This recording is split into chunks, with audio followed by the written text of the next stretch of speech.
maintenant, à leur niveau là-bas, l'esprit qui contrôlait là-bas, c'était la reine des cieux. Elle s'était fait identifier sur le nom de la reine des cieux. Elle a dit, mais depuis où nous avons cessé de brûler de l'encens à la reine des cieux et de lui faire des libations, libation ici c'est les sacrifices, toutes ces choses-là, nous avons manqué de tout et nous avons été consumés par l'épée et la famine.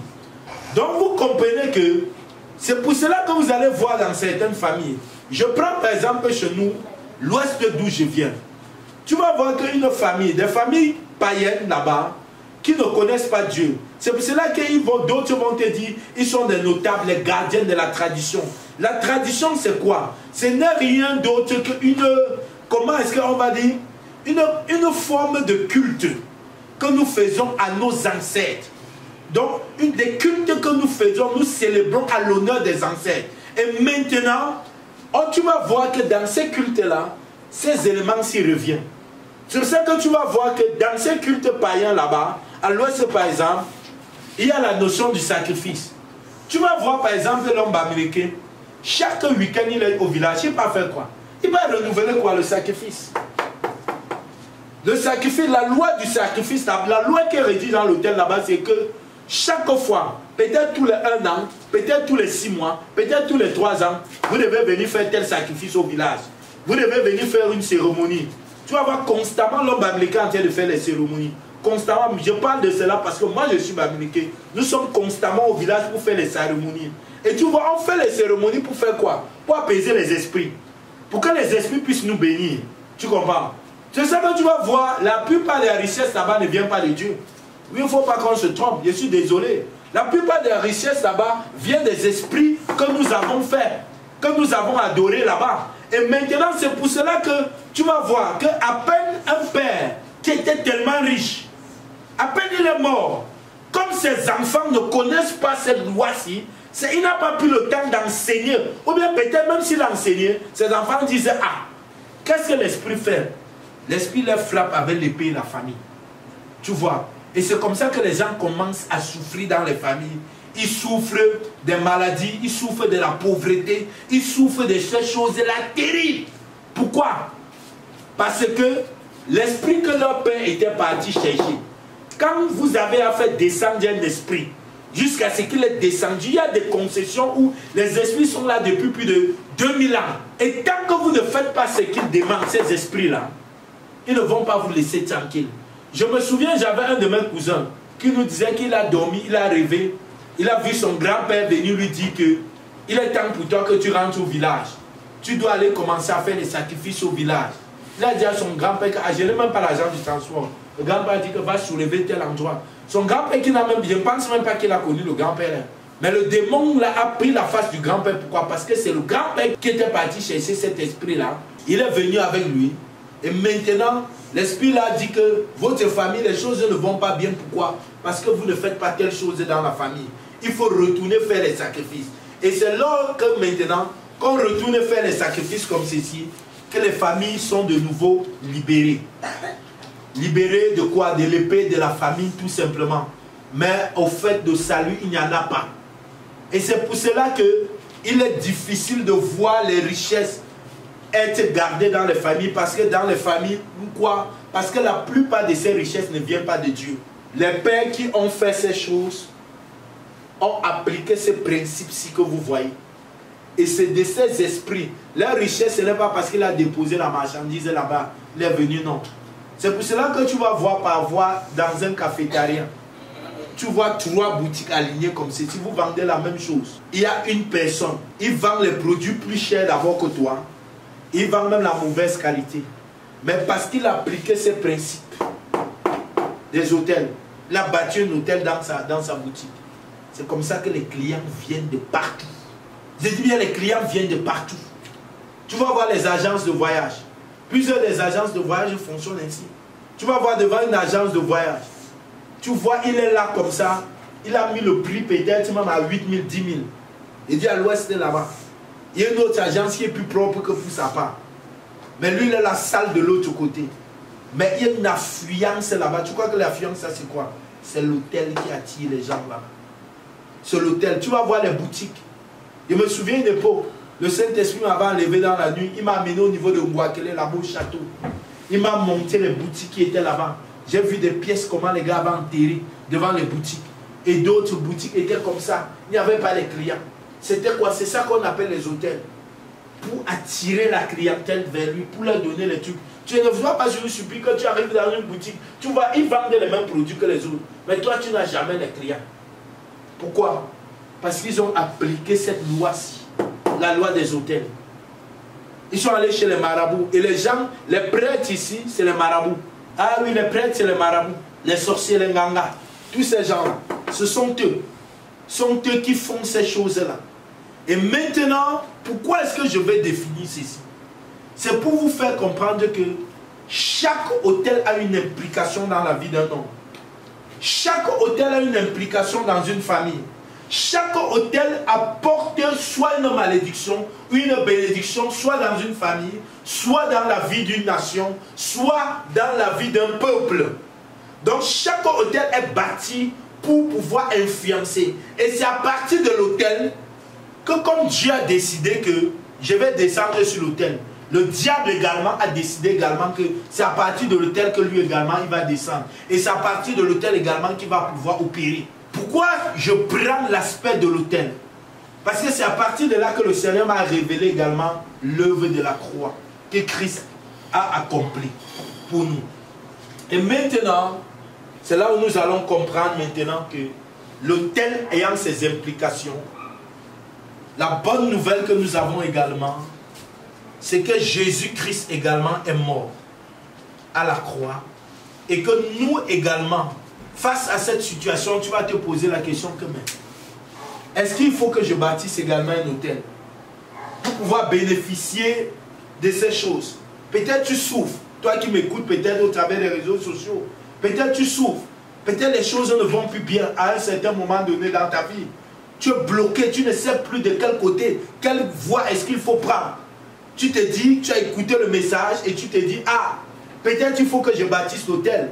Comme aujourd'hui on nous fait comprendre que non, il faut bâtir l'hôtel, mais il faut venir déposer l'argent.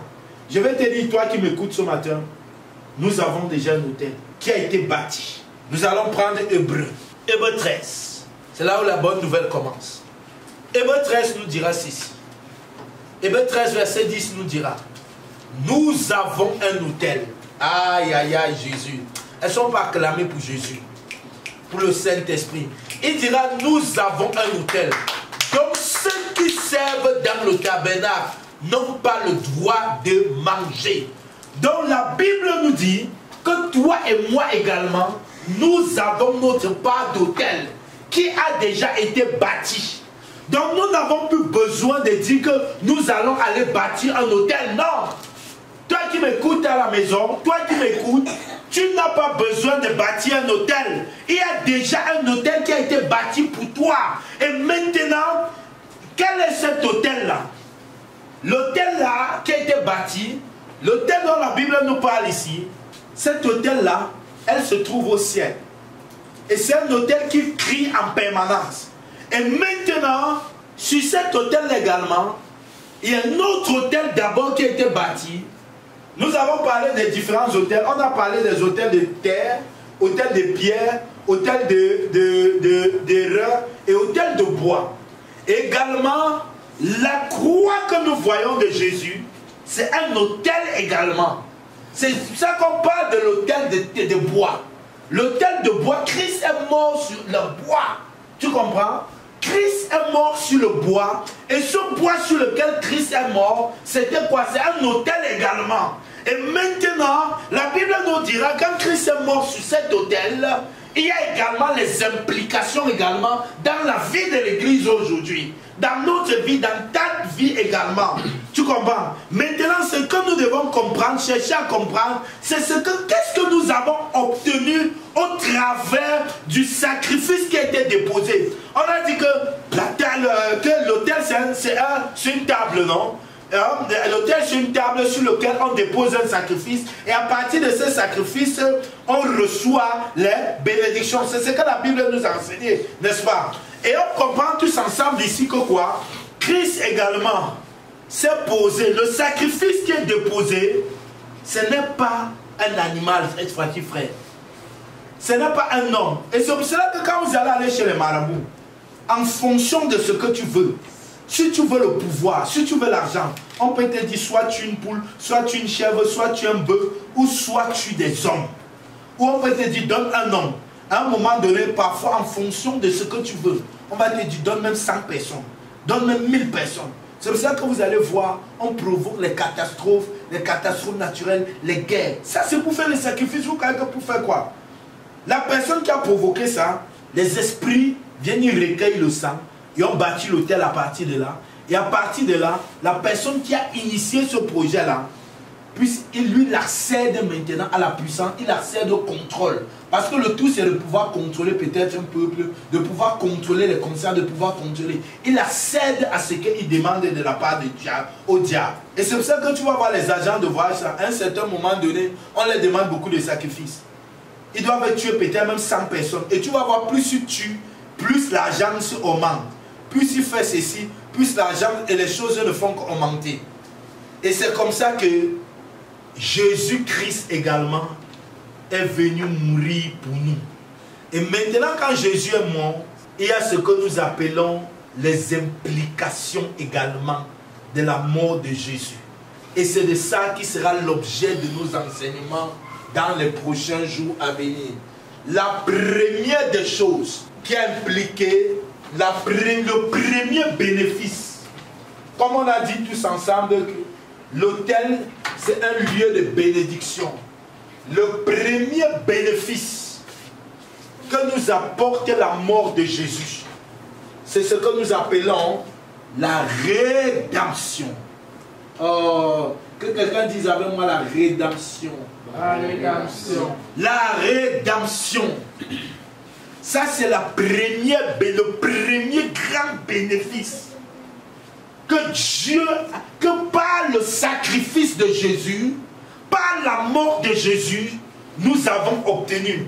Donc, quand vous voyez la Bible, Paul pourra dire que l'évangile, dans le livre de Romains, là, dans le livre de 1 Corinthiens 15 là-bas, que l'évangile concerne quoi? La mort, la résurrection et l'élévation, la sanction de Jésus et l'assise dans les lieux célestes. Donc chaque position que Jésus a effectuée a une implication également dans la vie de son corps, dans la vie de l'Église. Dans la mort de Jésus nous a apporté quelque chose. La résurrection de Jésus a apporté quelque chose à l'humanité. La sanction de Jésus a apporté quelque chose. Son assise dans le ciel a apporté quelque chose. Et c'est ça qui fera l'objet de nos enseignements au fur et à mesure. Et ensuite, nous avons eu ce que nous appelons, ça a apporté la justification. Dis avec moi la justification. La justification. Et ensuite, il y a ce qu'on appelle également l'adoption. Ce sont les termes que nous allons développer dans les jours à venir. Il y a la rédemption, il y a la justification, il y a l'adoption, il y a la propitiation. Il y a tellement de choses que la mort de Christ nous a apporté. La mort de Jésus-Christ nous a tout donné, frère. Par sa mort et par sa résurrection, nous avons tout eu. Il y a eu la régénération également, il y a eu la propitiation, il y a eu le rachat, il y a eu tellement de choses. Il y a eu également un autre grand bénéfice, le don de son esprit. Parce que quand il monte au ciel, il présente son sang, et c'est là où le Saint-Esprit est répandu.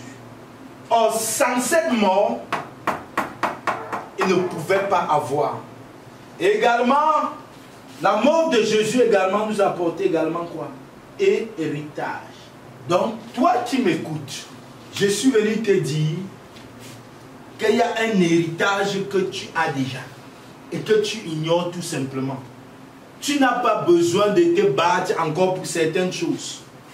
Tu as besoin tout simplement de croire que par le sacrifice de Jésus, on a vu que les sacrifices des hommes apportaient quelque chose. Les sacrifices des démons, nous tous on a lu ensemble. Ce qui s'est passé avec Jérémie.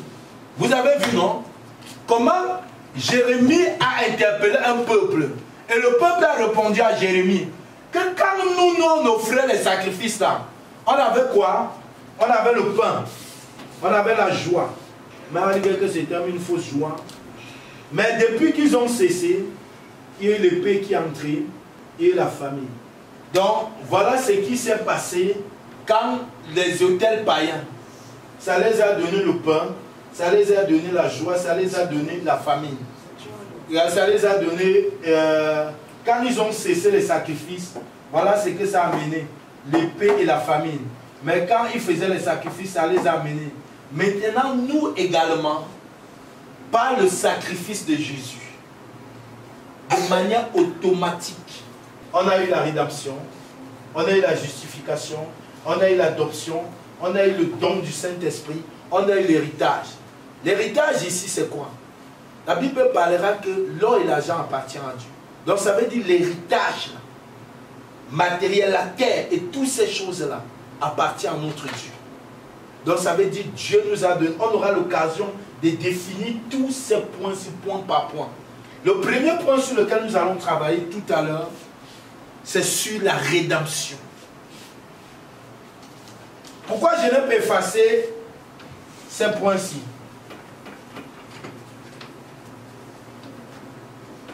Pourquoi je n'ai pas effacé ce qui s'est passé ici? Les 4 points-ci. Nous allons parler maintenant